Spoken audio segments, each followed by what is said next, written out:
आज हम पढ़ेंगे कार्बनिक रसायन यानी कि ऑर्गेनिक केमिस्ट्री। कार्बनिक रसायन की बात करें तो जिसमें कार्बन एवं उनके यौगिकों का अध्ययन किया जाता है, वैसे रसायन को हम कार्बनिक रसायन कहते हैं।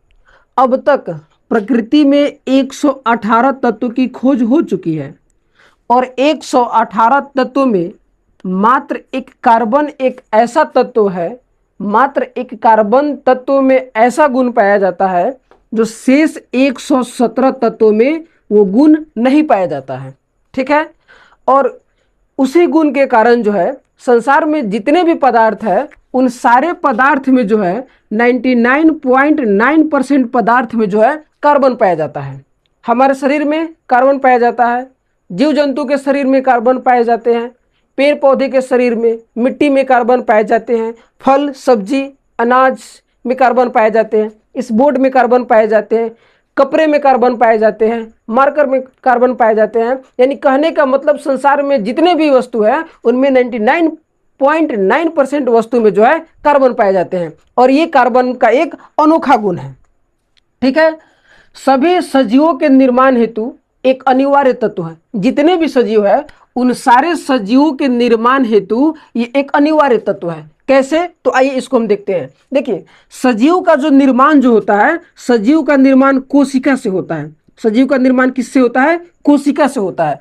और कोशिका की बात करें तो कोशिका का निर्माण जो है प्रोटीन से होता है, कोशिका का निर्माण कार्बोहाइड्रेट से होता है, कोशिका का निर्माण जो है फैट्स यानी कि वसा से होता है, कोशिका का निर्माण डीएनए से होता है, कोशिका का निर्माण आरएनए से होता है।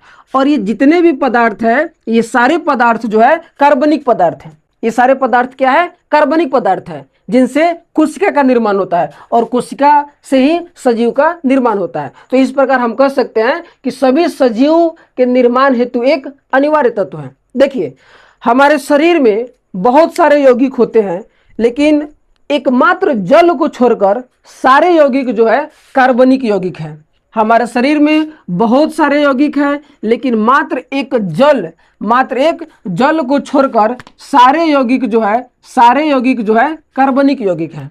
ठीक है, और शुरुआती में ऐसा मानना था वैज्ञानिकों का कि जो कार्बनिक यौगिक है सजीव से प्राप्त होती है, उसे कृत्रिम तरीके से नहीं बनाया जा सकता है, उसे जो है प्रयोगशाला में नहीं बनाया जा सकता है, जिसे हम जीवन शक्ति का सिद्धांत कहते हैं।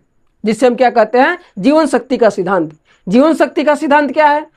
तो कार्बनिक यौगिक सजीव से प्राप्त की जाती है, उसे हम कृत्रिम तरीके से प्रयोगशाला में नहीं बना सकते हैं, वही जो है जीवन शक्ति का सिद्धांत है।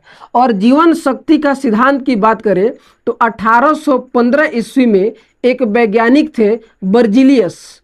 कौन थे? बर्जिलियस। यही बर्जिलियस जो है जीवन शक्ति का सिद्धांत का प्रतिपादन किया था। कब किया था? तो 1815 ईस्वी में। लेकिन एक वैज्ञानिक है और उस वैज्ञानिक का नाम था वोहलर। वैज्ञानिक का नाम क्या था? वोहलर। वोहलर ने अमोनियम साइनाइड लिया, जिसका रासायनिक सूत्र होता है NH4CNO। क्या है ये? Ammonium cyanide. और अमोनियम साइनाइड को वोहलर ने गर्म किया। तो अमोनियम साइनाइड को जैसे ही वोहलर ने गर्म किया तो बना NH2CONH2 यानी कि यूरिया बना। किसका निर्माण हुआ? यूरिया का निर्माण हुआ। यूरिया का निर्माण किसने किया पहली बार प्रयोगशाला में? तो वोहलर ने प्रयोगशाला में यूरिया का निर्माण कैसे किया? तो अमोनियम साइनाइड को गर्म कर कर यूरिया का निर्माण किया। और इस प्रकार जो जीवन शक्ति का सिद्धांत जो था वो गलत साबित हुआ, क्योंकि सर्वप्रथम पहली बार कार्बनिक यौगिक जो प्रयोगशाला में बनाए गए थे वो यूरिया था, और जिस व्यक्ति ने बनाए थे वो वोहलर था। और किससे बनाया था? तो अमोनियम साइनाइड को गर्म करके। उसके बाद आए कोल्बे। उसके बाद कौन वैज्ञानिक आए? कोल्बे। कोल्बे ने एसिटिक अम्ल का निर्माण किया, एसिटिक अम्ल जो कि प्रयोगशाला में बनाया। फिर उसके बाद आए बर्थेलो ने भी प्रयोगशाला में जो है मीथेन का निर्माण किया। और इस प्रकार धीरे धीरे इतने सारे कार्बनिक यौगिक का निर्माण हो गया कि उन कार्बनिक यौगिक को पढ़ने के लिए केमिस्ट्री में एक अलग शाखा, जिसे हम कार्बनिक रसायन कहते हैं।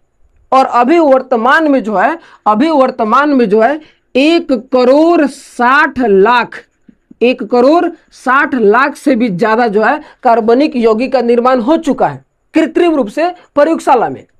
अब सवाल उठता है कि आखिर कार्बन एक ऐसा तत्व है जो इतने सारे यौगिक का निर्माण कैसे कर लेते हैं, जो शेष 117 तत्व नहीं कर पाते हैं। तो उसका आंसर है कि कार्बन में श्रृंखलन का गुण पाया जाता है। कार्बन में श्रृंखलन का गुण पाया जाता है। श्रृंखलन का गुण क्या है? तो जब एक परमाणु आपस में जुड़ जुड़ कर बड़े से बड़े अणु का निर्माण करती है तो उसे हम श्रृंखलन गुण कहते हैं। और ये 118 तत्वों में श्रृंखलन गुण सिर्फ और सिर्फ जो है कार्बन में पाया जाता है। कार्बन जो है सीधे सीधे जुड़ सकती है, जैसे कि कार्बन जो है कुछ इस प्रकार से सीधे सीधे जुड़ सकती है। कार्बन एक दूसरे से सीधे सीधे जुड़ सकती है, ये श्रृंखलन गुण है। कार्बन जो है एक दूसरे से जो है शाखा के रूप में भी जुड़ सकते हैं।